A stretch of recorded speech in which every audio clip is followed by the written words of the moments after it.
Vamos a orar, vamos a pedirle a Dios que nos dirija en este día.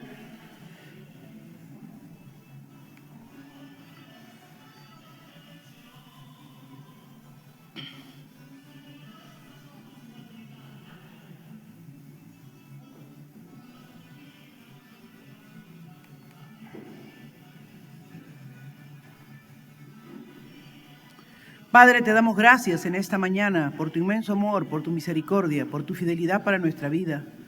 Gracias por traernos, Señor, temprano a tu casa para buscar tu rostro y tu presencia y para aprender cada día más de ti. Para tener el conocimiento, Señor, pero también presencia tuya en nosotros. Que tu Espíritu Santo nos llene, Señor. Que tu amor nos inunde, que tu gracia nos sustente, Padre, en el nombre de tu Hijo Jesucristo. Nosotros nos gloriamos en darte todo el honor, toda la gloria, toda la honra, toda la alabanza, Señor. Tú eres fiel aunque nosotros seamos infieles. Tú lo sabes todo, lo conoces, lo escudriñas, lo profundo de Dios, Señor. ¿A quién iremos? Solo tú tienes palabra de vida eterna. Solo tú, Señor. Así que venimos a ti para aprender de ti, para conocerte más. Háblanos a través de este precioso evangelio según San Marcos, que tiene tan profundo mensaje para cada uno de nosotros. En el nombre de Jesús oramos así. Amén, amén. Tomen asiento, mis amados. Estamos estudiando el evangelio según San Marcos. Y esta mañana, de escuela bíblica, vamos a ver el mensajero y el bautismo del rey. Amén. El mensajero y el bautismo del rey. Como ustedes saben, estamos estudiando el evangelio según San Marcos. Y aunque es uno de los evangelios más cortos, ¿verdad? Pero sin embargo, según lo que dice la Escritura, es el primero, ¿no? Es el primer evangelio que fue escrito. Muchos toman como fuente este evangelio, pero también es importante que entendamos que Marcos no es uno de los 12 discípulos, pero sí es uno de los cercanos y que conoció al Señor como ellos, pero todavía él no estaba preparado. Él era sobrino de Bernabé. Y cuando está comenzando en el ministerio, eso lo hablamos la semana pasada, él le falta todavía el coraje, el valor para seguir adelante, y eso trae una gran discusión entre dos grandes hombres de Dios como son Bernabé y Pablo, y se divide el equipo, y Juan Marcos pasa a estar siendo discipulado por Pedro. Al estar siendo discipulado por Pedro, al quedarse en Jerusalén todo ese tiempo, porque Pedro se dedicó a los judíos y Pablo se dedicó a los gentiles, vemos la gran influencia. Es más, muchos dicen que fue un escritor simplemente de las memorias de Pedro. Y es así porque es toda la perspectiva de Pedro. Y aclaramos también que él no comenzaba su evangelio de las genealogías, queriendo demostrar sus orígenes, de quién vino y de que era descendiente de David, no, sino que él comienza de la verdad contundente que descubrió Pedro, que Jesucristo era el Hijo de Dios, era el Hijo de Dios. Entonces, cuando nosotros vemos el evangelio de Marcos, lo vemos entrar directamente, ¿verdad?, declarando que este es el evangelio de Jesucristo, Hijo de Dios, y eso ya lo hemos demostrado, no vamos a repetir. Pero la semana pasada, en el verso, ¿verdad?, 1:5, vimos claramente ahí que dice: y salían a él toda la provincia de Judea y todos los de Jerusalén, y eran bautizados por él en el río Jordán, confesando sus pecados, ¿no? Entonces había todo este movimiento, ¿no? Todo este movimiento. Cuando dice Juan predicaba en el desierto, nosotros siempre inmediatamente pensamos en el Medio Oriente, en las dunas de arena, no, pero cuando dice desierto se refiere más a un lugar despoblado, a un lugar donde no había población, porque él estaba predicando cerca del río Jordán, ¿no? Y era un lugar que no estaba muy poblado. A mí me llamó la atención mucho y yo venía pensando en esta semana porque me toca compartirles a partir del verso 6. Ubíquense en el libro de Marcos, capítulo 1. Vamos a continuar. Nos quedamos la semana pasada, como le dije, en Marcos 1:5, pero ahora vamos a continuar hasta el 11. Amén. Vamos a continuar hasta el 11. Entonces, ¿qué dice Juan 1:6? Hermano Mauricio, léalo, por favor.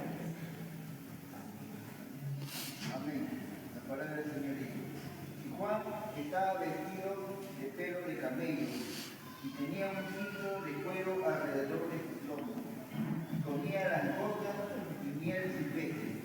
Amén. ¿No les llama la atención eso? ¿Por qué necesariamente describir cómo estaba vestido?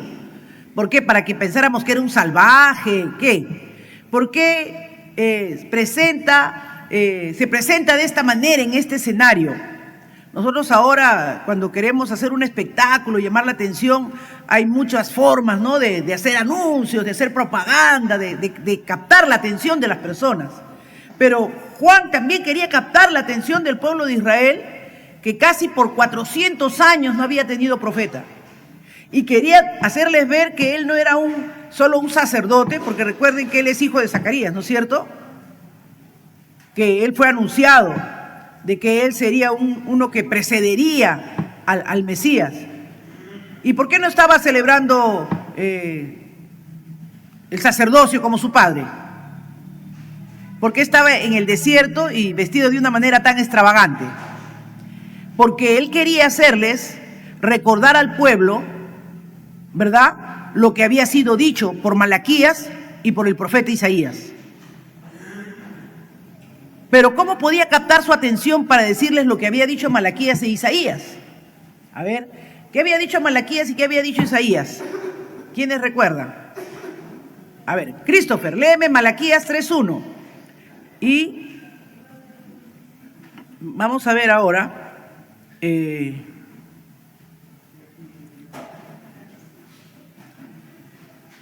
hermano Mauricio, búsqueme Isaías 40 del 3 al 5, ¿ya?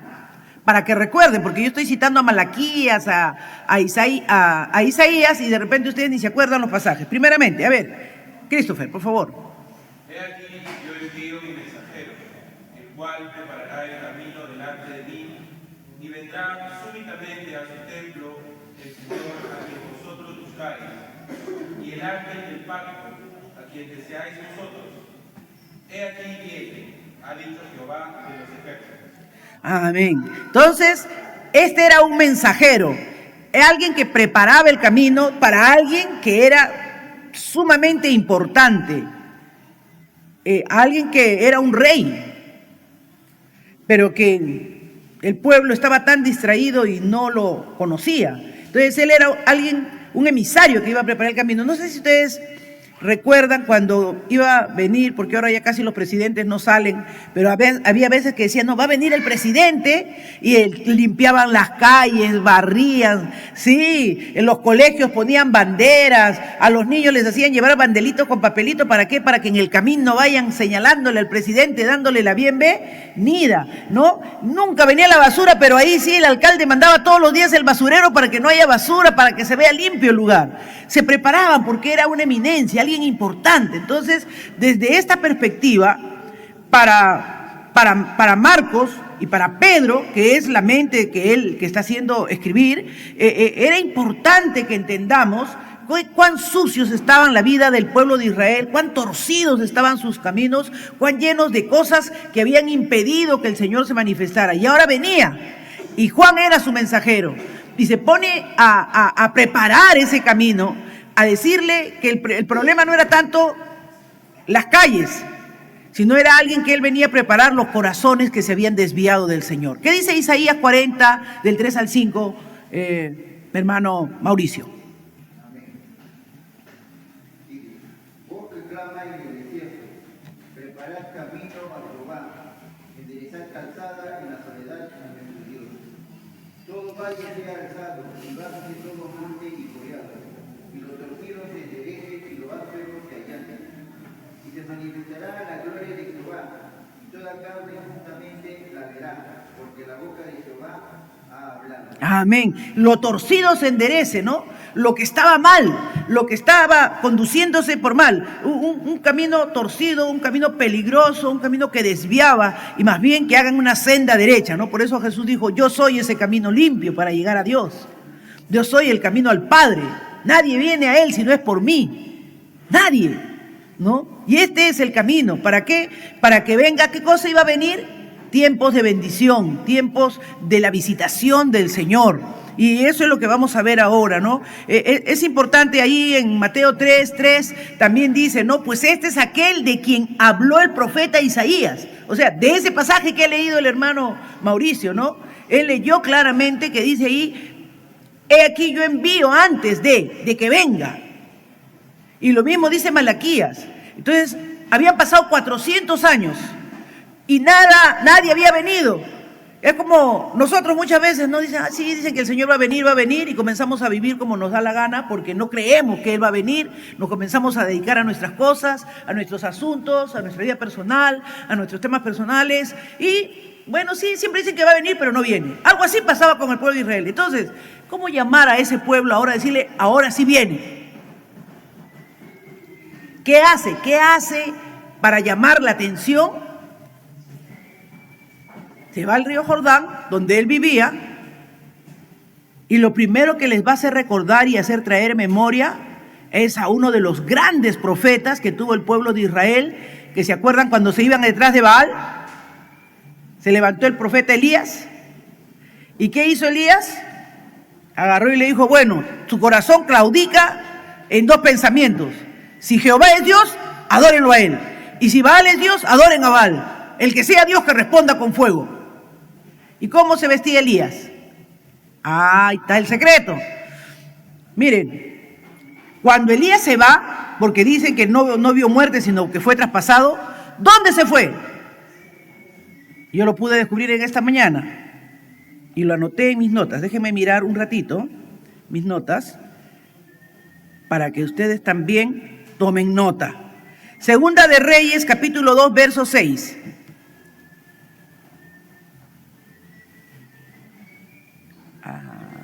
Vos, por favor, abre tu Biblia y lee Segunda de Reyes, capítulo 2, verso 6.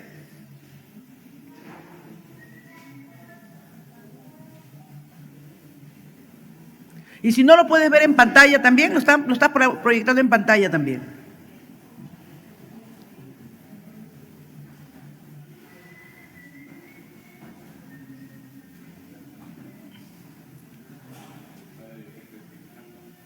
Amén.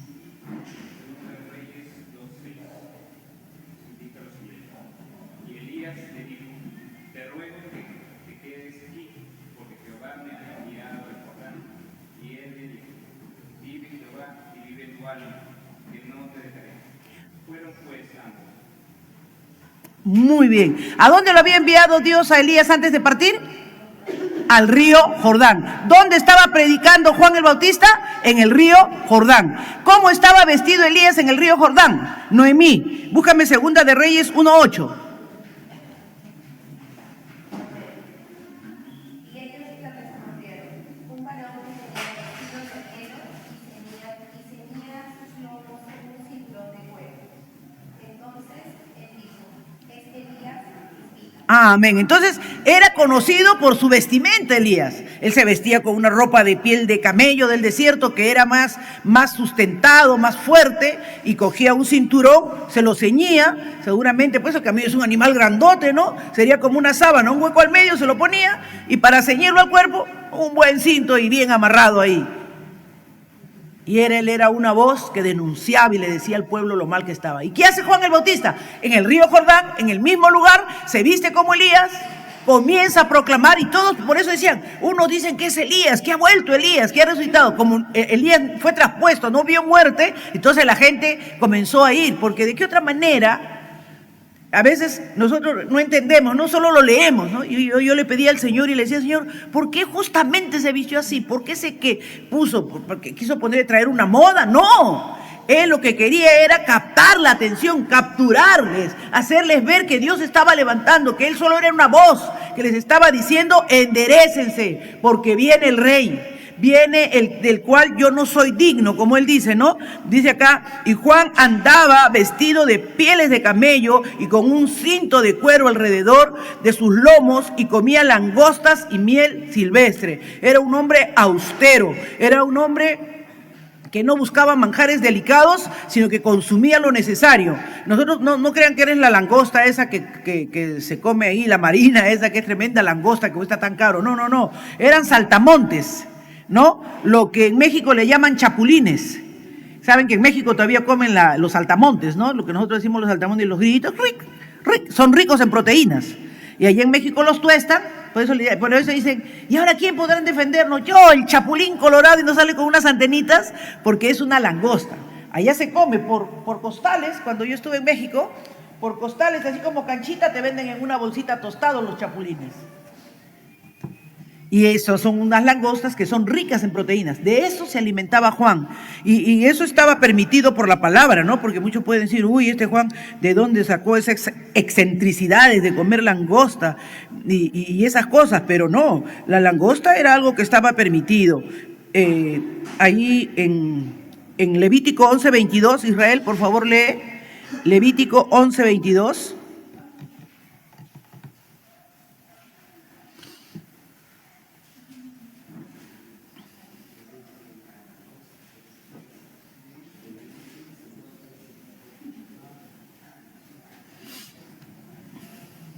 Esto comeréis de ellos, las langostas según su especie, el langostín según su especie, el argol según su especie y el agap según su especie. A ver, ¿se dan cuenta? Dios les recomendó que comieran esas langostitas porque esos grillitos, ahora no se pongan a cazar grillos, acá no hay muchos, hermano. Pero tostado es una alta proteína, tiene una alta proteína, ¿ok? Y era necesario. Entonces, él era austero. Y la miel es un energético, ¿no? Sabemos que la miel silvestre es mucho más rica, no es como la que nos venden aquí, un poco de azúcar con dulce, ¿no? Es producto del polen, de las plantas, que tienen altamente proteica la miel. Entonces, él era un hombre austero, sencillo, y Dios le dio esa claridad para hacer recordar al pueblo de que la voz de Elías había sido una voz fuerte para que el pueblo dejara de andar en dos pensamientos, y ahora él también denunciaba que el pueblo en esos 400 años de silencio en que no había habido profeta ni palabra de Dios, se habían desviado, se habían apartado totalmente, eran solamente unos religiosos, tenían conocimiento de las cosas de Dios, pero no tenían una experiencia con Dios. El Espíritu Santo ya no estaba obrando de ninguna manera, solamente había guardado silencio, pero ahora estaba, ¿en quién estaba el Espíritu Santo? En Juan el Bautista. Muy bien, estaba en Juan el Bautista. Por eso dice que cuando Juan el Bautista, ¿no? Se encuentra Elizabeth con María, ¿se acuerdan? Que el niño salta en su vientre, ¿no? Entonces, ¿por qué? Porque ahí estaba moviéndose el Espíritu Santo. Y ahora, en lo que anuncia Juan el Bautista, ¿qué cosa es? Dice, y predicaba diciendo, miren el verso 7, viene otro tras mí, el que es más poderoso que yo, a quien no soy digno de desatar encorvado la correa de su calzado. ¡Wow! ¡Qué tremendo! Viene tras de mí, o sea, yo soy solo el que limpia el camino, el que prepara, el que les dice la condición espiritual en que están, arrepiéntanse. Yo les hablo de que están mal, y el que entienda y comprenda, bautícese, reconozca su condición.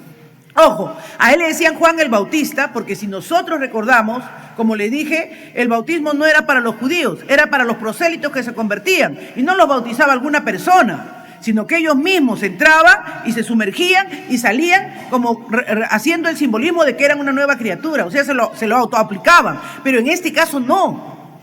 En este caso Juan el Bautista es el que está bautizando en el nombre del Señor para arrepentimiento, para que hayan corazones arrepentidos. Entonces, estábamos estudiando el día martes, y esto les hago un paréntesis para los que no vienen el día martes, vengan porque estamos estudiando todo sobre el bautismo, y recuerden que no hay un solo bautismo, hay un bautismo, como dice Juan, para arrepentimiento, para testimonio, para el que se quiera ver ahí, pero en ese bautismo también viene el Espíritu Santo, que es el bautismo que dice el Señor en palabra, en fuego. ¿Y cuál es el otro? No le voy a decir para que vengan a las clases. Miren, acá es importante, importantísimo, que ustedes entiendan que viene tras mí el que es más poderoso que yo. O sea, Juan tenía poder. Todo eso que él está haciendo, predicando, trayendo a memoria cómo Elías parte desde el día Jordán y él ahora es un mensajero, el que había anunciado el profeta Isaías, el que había anunciado Malaquías, que era el cumplimiento de los tiempos.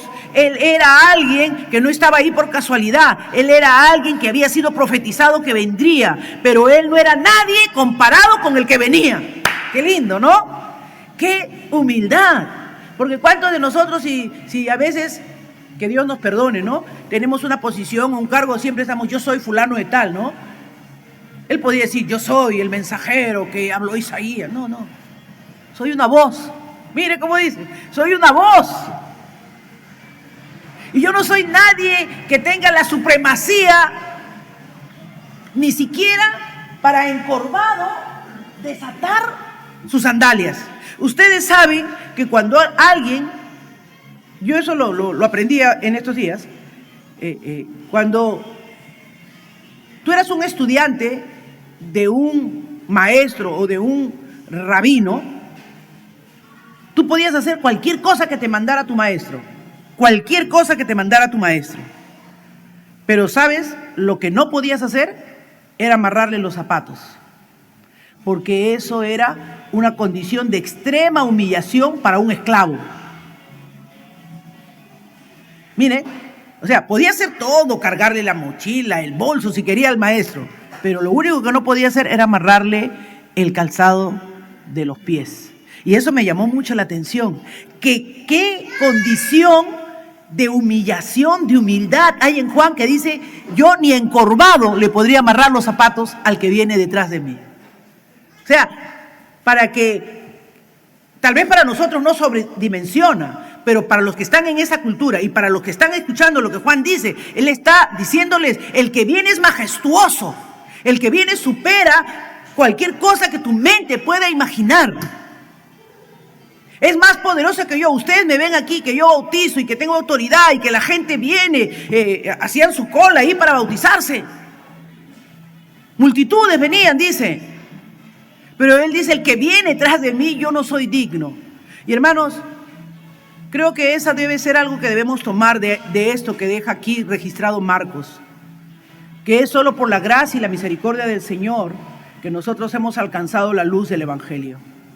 Y de verdad que no debe haber nada en nosotros que nos haga sentir arrogantes o que somos alguien. Porque delante del Señor no somos nada, hermanos.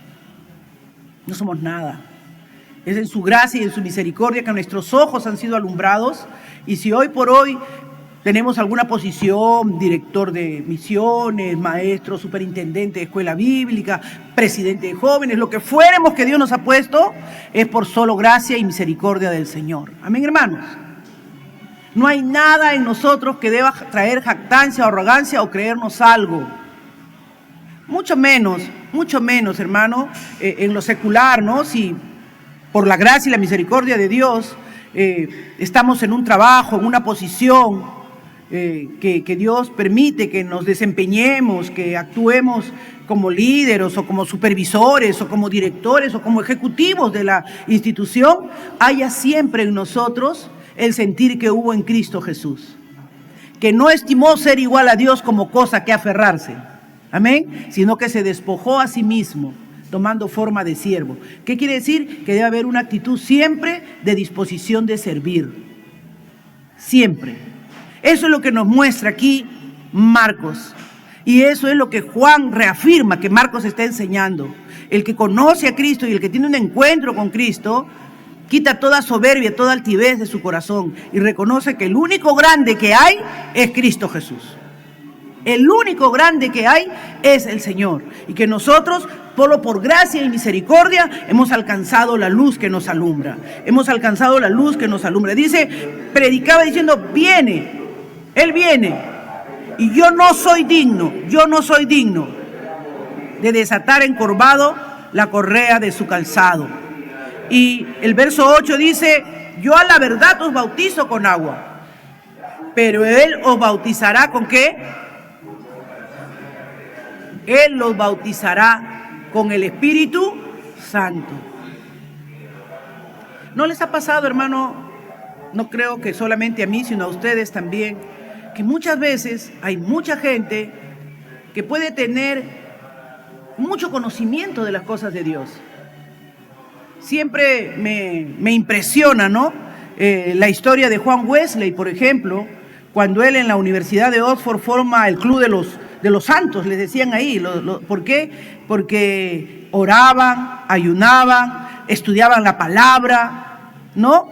Pero cuando Wesley de Inglaterra se va a predicar a los Estados Unidos y ve que la embarcación en la que él iba, el barco en el que iba, en la mitad del viaje, una tormenta hace ver como que va a perecer el barco, él se da cuenta que tiene miedo, como todos los demás, de morirse con ellos.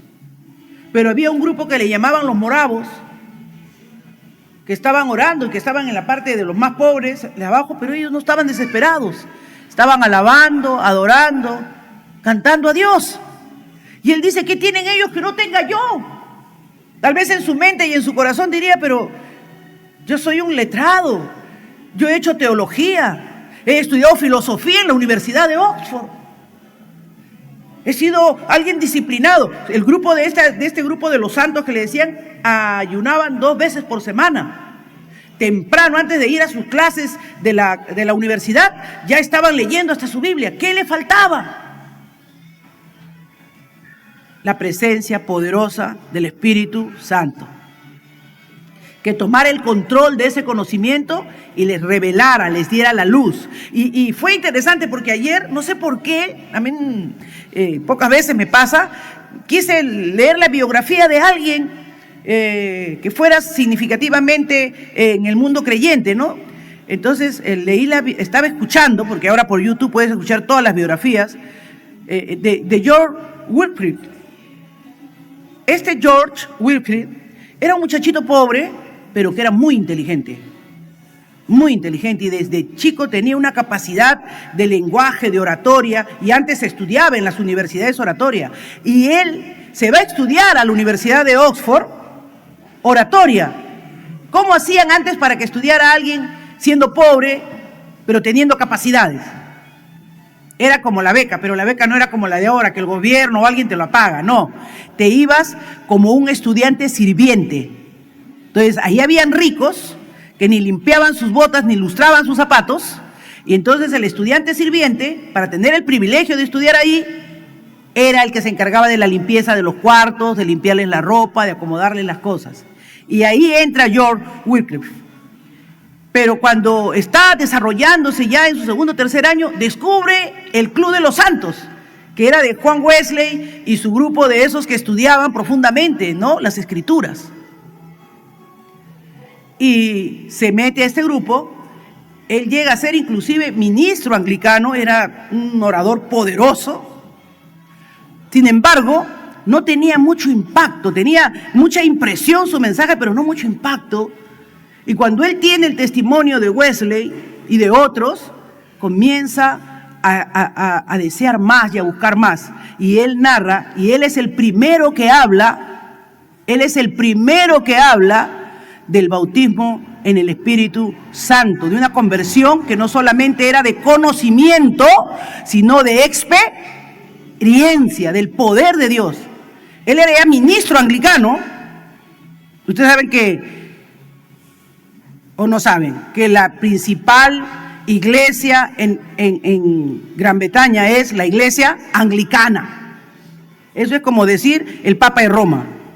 Ellos son los que tenían toda la autoridad. Él era tremendo ministro anglicano, pero no tenía tanto impacto. Pero cuando tiene esta experiencia, dice que comienza a predicar con un fuego, con una pasión, y comienzan a asistir multitudes. Y los anglicanos lo cuestionan, que estaba predicando con mucha pasión, con mucho énfasis, con mucho fuego, pero las multitudes lo seguían.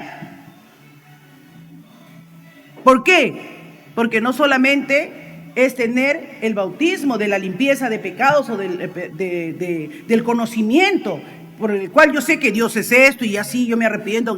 No, sino necesito que mis pecados, yo necesito sentir que mis pecados son limpiados, son lavados, que la obra de Jesucristo es regeneradora por dentro, que yo tengo esa paz que transforma. Eso es lo que está diciendo acá Juan el Bautista. Él va a hacer que volvamos no solamente a ser reprendidos. En Proverbios capítulo 1, verso 23 dice, volveos a mi reprensión.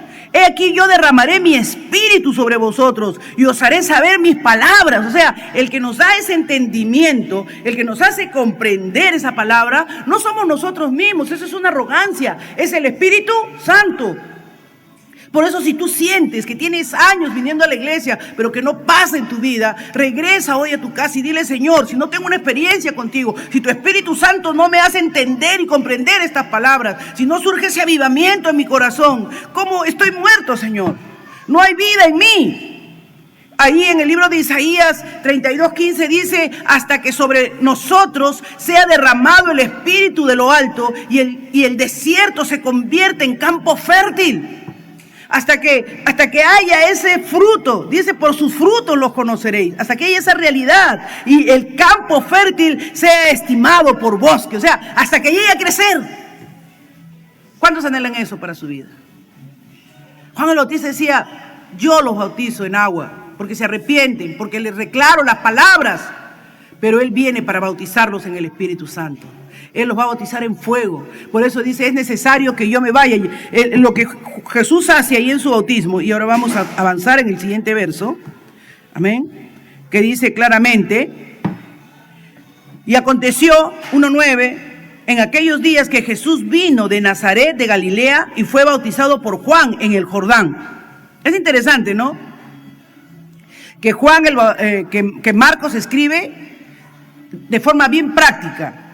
Por ejemplo, pasajes como este de que a la verdad yo los bautizo en agua, pero Él los bautizará en el Espíritu Santo. Si ustedes lo leen en Mateo, si ustedes lo leen en Lucas, son 7, 8 versículos, pero acá en Marcos es un solo versículo, igualito que el bautismo, ¿no? En Mateo es como 13 versículos, en Lucas es otros 12, pero aquí 3 versículos, dice, aconteció en aquellos días que Jesús vino de Nazaret, Marcos 1:9, de Galilea, y fue bautizado por Juan en el Jordán.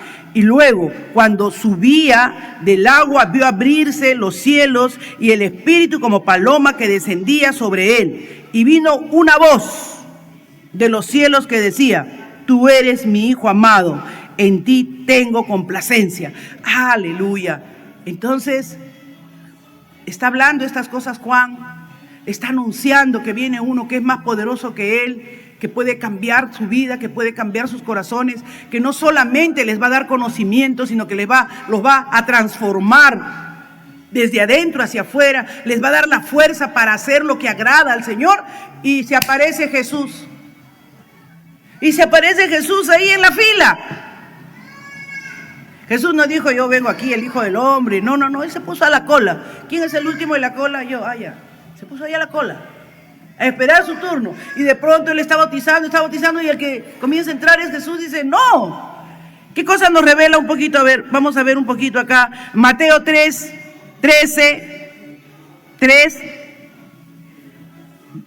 capítulo 3, versos del 13 al 15. Léelo por favor, Benjamín. Jesús vino de Galilea a Juan al Jordán para ser bautizado por él. Mas Juan se le oponía diciendo, yo necesito ser bautizado por ti, y tú vienes a mí. Pero Jesús le respondió, deja ahora, porque así conviene que cumplamos toda justicia. Entonces le dejó. Amén. Entonces, esto no nos lo relata Marcos, porque Marcos va al punto. Vino para ser bautizado por Jesús, para bautizarse y ya. Pero acá nos dice que para Juan eso fue un shock. Viene uno tras de mí que yo no soy digno ni siquiera de desatar arrodillado su calzado, y yo lo voy a bautizar. No puede ser. Pero recuerden que estábamos rompiendo un molde, estábamos rompiendo todo un paradigma. Antes el bautismo era para proselitismo, que cada uno se aplicaba el bautismo y se bautizaba. Pero ahora, ¿cuál es el modelo que está dando el Señor?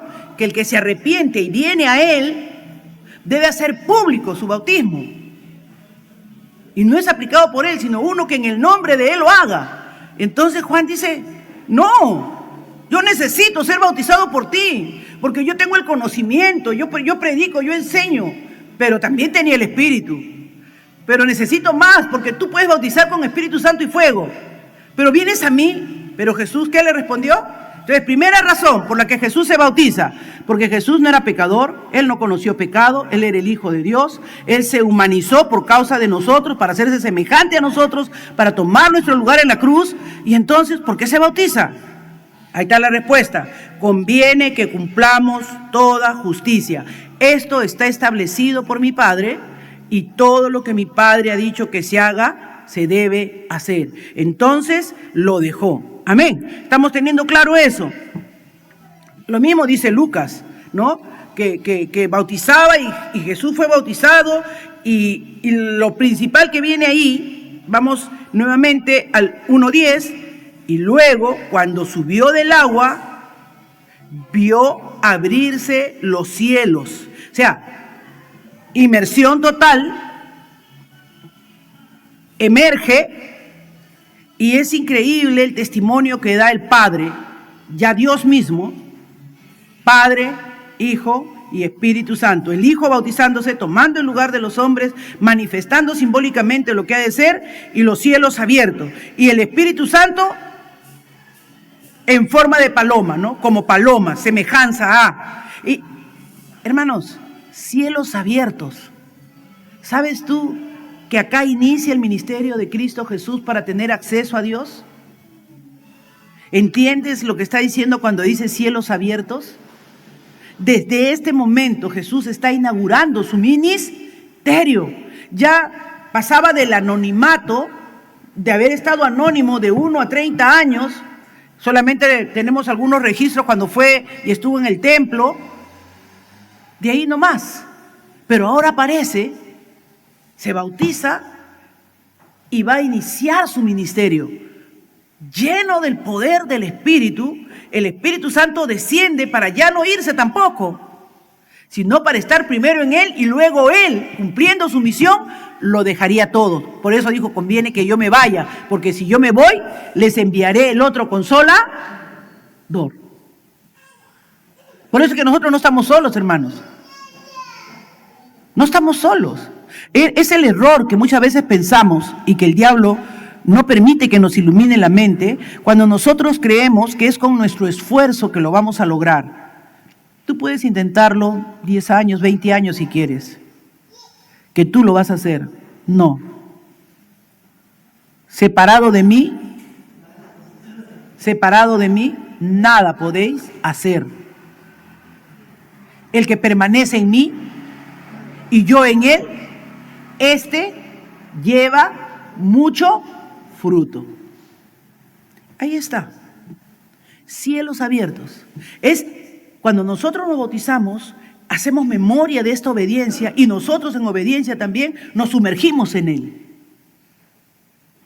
Y cuando nos sumergimos en Él y nos levantamos en Él, ya no en nosotros mismos, hemos muerto a nuestra vida pasada y estamos naciendo en novedad de vida. Entonces lo natural debe ser que con humildad nos acerquemos a Él y reconozcamos que separado de Él vamos a seguir siendo los mismos. Separado de ti, Señor, tengo conocimiento, sé la Biblia, sé lo que dice Mateo, Juan, Lucas, pero no lo puedo aplicar, no lo puedo vivir, no lo puedo hacer realidad. Necesito mantenerme en ti y en tu espíritu para que eso sea viable, para que eso sea posible. Manténme en ti, Señor. Haz que nunca olvide que separado de ti nada puedo hacer, porque quiero tener cielos abiertos. ¿Cuántos quieren tener cielos abiertos, hermano? Todos queremos tener cielos abiertos. ¿Se imaginan? Cielos abiertos, que todo lo que significa cielos abiertos. Un pequeño detalle nomás para que entiendan lo que significa cielos abiertos. Porque Él es el poder de Dios en nosotros, hermano. Dice,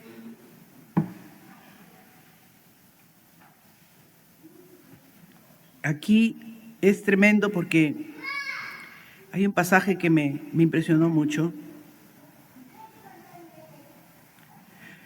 Que Él entra y rompe los cielos, amén, rompe todo lo que estaba cerrado.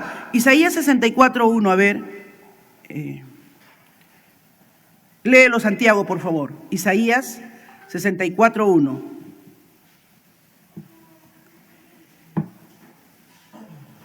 Y Israel, léeme Isaías 42:1. Gracias. Isaías 64:1. Oh, se rompiesen los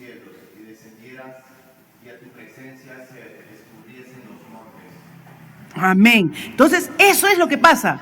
Que dice, él en plena obediencia simboliza que tomará nuestro lugar, que morirá en la cruz y se bautiza y rompe los cielos. Dice, y se abrieron los cielos. Porque a veces, hermanos, nosotros tomamos las palabritas que están ahí de forma muy, muy ligera, ¿no? Dice, y luego subió del agua y se abrieron los cielos. ¿Para qué se abrieron? ¿Qué sentido tiene para nosotros? Estaba rompiendo algo que estaba cerrado para nosotros. Ese acceso al Padre que estaba cerrado se abre. ¿Y qué dice, por favor, Isaías 42:1? He aquí mi siervo, yo le sostendré, mi escogido, en quien mi alma tiene contentamiento. He puesto sobre él mi espíritu, él traerá justicia a las naciones. Él traerá justicia a las naciones, en Él he puesto mi espíritu, en Él tengo contentamiento, Él es mi escogido, a Él lo sostendré. Si yo quiero ser sostenida por Dios, si yo quiero alegrar el corazón de Dios, tengo que mantenerme en Cristo Jesús. Porque dice, he aquí mi siervo, el que hace lo que yo quiero, y ese es Cristo, yo le sostendré. Él lo he escogido. Mi alma tiene alegría en Él. He puesto sobre Él mi espíritu. Él traerá justicia a las naciones. Qué tremendo, ¿verdad, hermanos? Descendió el Espíritu Santo y está con mayúscula. Y Dios mismo habló desde los cielos que en Él se complacía, no en otra cosa, no en nadie más. Porque ahí dice claramente el verso 11, que es el último que vamos a ver en esta mañana. Y vino una voz del cielo que decía, tú eres mi Hijo amado, en ti tengo complacencia. Y esa complacencia, hermanos, es la que nos lleva a tener esa nueva vida en Cristo Jesús. Amén. Esa nueva vida. Ahí en 2 de Pedro dice, puesto cuando Él recibió de Dios Padre, ¿qué recibe en ese momento cuando abre los cielos? Dice 2 de Pedro, capítulo 1, versos 17 y 18, puesto cuando Él recibió de Dios Padre honra y gloria, le fue enviada desde la magnífica gloria una voz que decía, este es mi Hijo amado en el cual tengo complacencia. Y nosotros, dice Pedro, y nosotros oímos esta voz enviada del cielo cuando estábamos con Él en el Monte Santo. Amados, Él es, amén, el que complace al Padre. Separados de Cristo no habría forma que tú y yo podamos complacerlo, amén. Ahí en el Salmo 7, el Salmo 2, verso 7 dice, yo publicaré el decreto, Jehová me ha dicho, mi hijo eres tú, yo te he engendrado hoy. Si Él es el Hijo y nosotros estamos en Él, también somos hijos de Dios. A todos los que le recibieron, a los que creen en su nombre, Juan 1:12, les ha dado potestad de ser hijos de Dios. No hay nada más glorioso, no hay nada más grande, no hay nada más majestuoso que pueda haber acontecido en nuestra vida, que por gracia y misericordia seamos hijos de Dios. Por eso, hermanos, que cuando le fallamos a Dios, cuando hacemos cosas que no están conforme a Dios, nos duele, porque sabemos que son cosas que ya no deberíamos hacer, que nuestro Padre Celestial no quiere que las hagamos, y nos arrepentimos y nos volvemos a Él de todo corazón. Dios es Padre, Dios es Padre.